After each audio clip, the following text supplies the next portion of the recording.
Hi Colette, I'm going to make you your own video to show you how to get into the archives and at least help get you started a little bit. The learning curve is very steep. Okay, the name of the web page is digi.archivy.cz.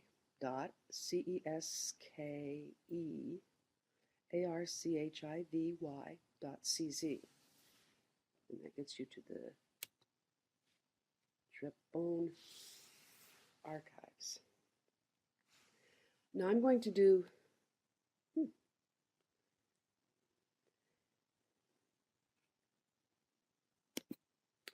I wanted it to come up in Czech because I wanted to show you how you could compare the Czech and the English and then learn some things that the other archives, which do not translate from Czech to English, have the same words, and then you can know what they're doing.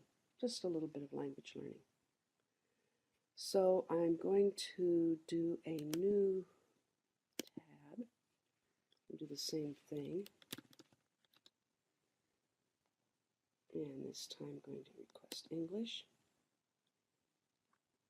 If it doesn't come up correct, here's where you could change to what other language, and then DE, of course, is Deutsch, which is German. So what we're going to look for is parish registers and Roman Catholic. Then the letter K for the village. This gets you to the link that Aksamitnik supplied. So if you want to short circuit it, you just go to the link that she put in and you'll get there in a hurry. Let's go look at the same thing in Czech. Matriky are the church registers. Rimsko, oh, that's Roman Catholic. And now we're down to the K's. And there's your village. So here the same thing is in Czech. The reason I'm doing this, there's several. First of all, these are the six villages contained in many of these books. But then, what do these letters mean? N means Narození, O means Odany, Zem means Zemřelý. What do those mean? What does Selo Farnost mean? I love my Czech is not very Czech. Narodil is birth. B is birth. Odany, O is marriage. Z, Zemřelý is deaths. The other one about Selo Farnost means the whole parish district, which means it includes all of the records for all of those villages, probably mixed together. Maybe separated out by village, but very possibly just mixed together. Okay, the one that I started with happened to be book number 4. Births, because we wanted to get the 1878 one. You just select the book, and then you just start looking. We're going to short circuit this a little bit. I believe it was image 57. One would think that you could type it in, and in some of them you can. I haven't figured it out yet. There we are with image 57. Your first question had to do with the headings of the book, so let's discuss those. This is a date, Geburt. Bert sounds like birth, so this is the date of the birth, and this is the day of the christening or baptism. I think it needs to be a little larger. There we go. And then the next one is name of the, see now this says Tauf, so that goes with baptized, or no, it's the baptizer, the person who did the baptizing. This is the name of the one being baptized. So, you know, if you get an adult baptism, a conversion, it wouldn't be a birth record, would it? Over here, believe it or not, that's an R, religion, Katholicki. And then this is an NE, and NE is negative, so not. Then this is the gender, sex. Manlich, well, gee, manly, this is male. By default, then this is female. And this is the legality of their birth. The first one is legitimate. The second one is illegitimate. And I don't know what this next one is. It looks to me like dead when born, so maybe this was used to illustrate a stillbirth. I don't know. That's a new one. So now we know that BURT has to do with birth. So this is the birth city. House number. Maybe in German, but you can read it. And then I have no idea. This here is the column for the midwife. If it happens to be your relative who was the midwife, it's kind of borderline curious. Look at all the babies she delivered. Vater, father, Mutter, mother. Something and name, character, which means what they did for a living. And I don't know what a lot of these are. So let's go down and find your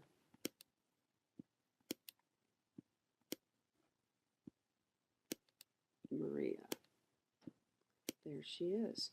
So she was born the 2nd of September, baptized on the 3rd by this person. She's a Catholic girl, legitimate. And she is from one of those 6 villages, house number 6.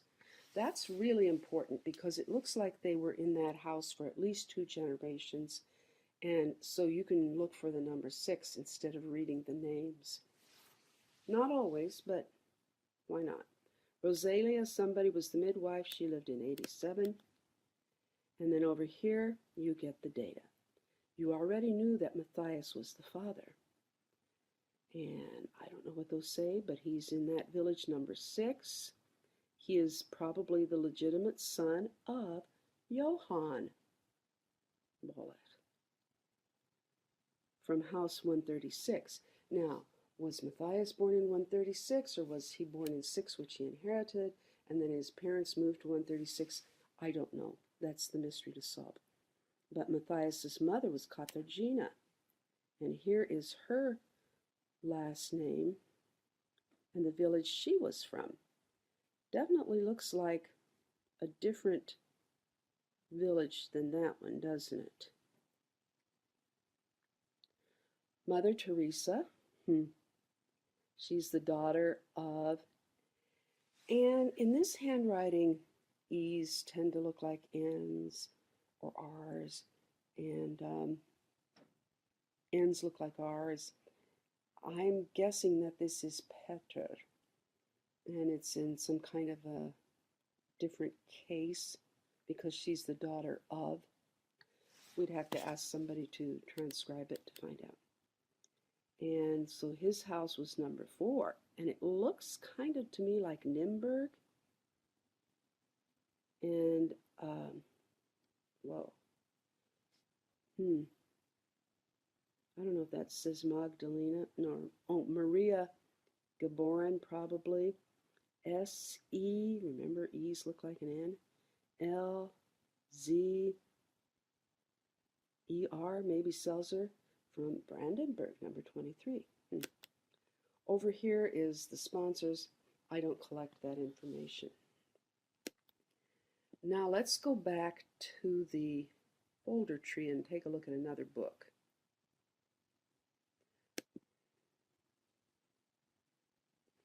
I want to go to book 10, which is the index, because if I figure that the older sibling of Maria was born in 1875, and the father might have been 25, which means he might have been born about 1850.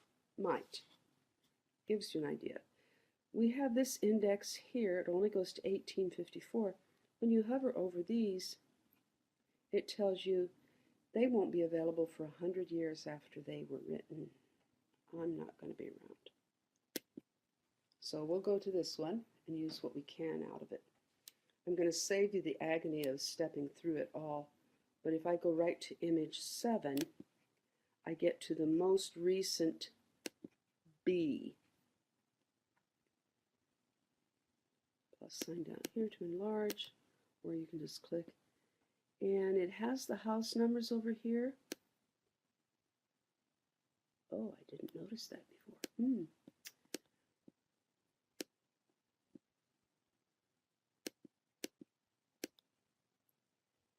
And so if we just look through for house number 6, this one's great handwriting. This is the one you should start with to learn how to read it. Now I've got 2 house 6s here. This is the one that most nearly resembles what we saw. And sure enough, when we look at the name, there it is. So she is in, oh, now that's interesting. Just a second. Book 3, page 3.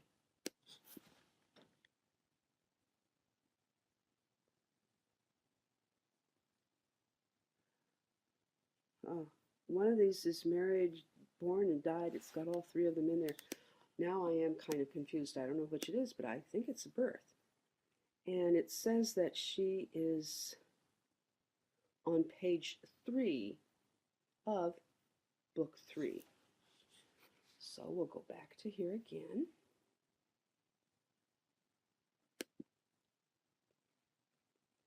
Book 3. The cover is page 1, so if I go to page 4, I'll get there in a hurry. Oh, it's 2-3 pages off. The books which are double wide, in other words, both left and right, are the same page number. They're very easy to jump to because it's going to be close to the actual number. Now this page has a couple of surprises on it.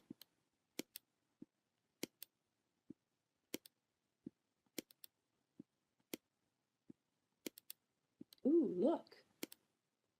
Benedict Bolek. Herman. Oh, wow. Oh, not house 6, house 104 in a different place. Hold that thought, because we're going to get down here.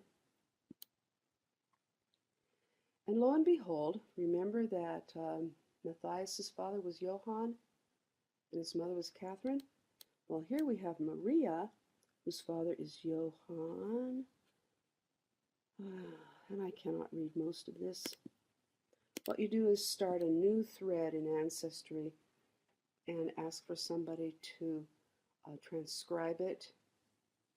And Aksamitnik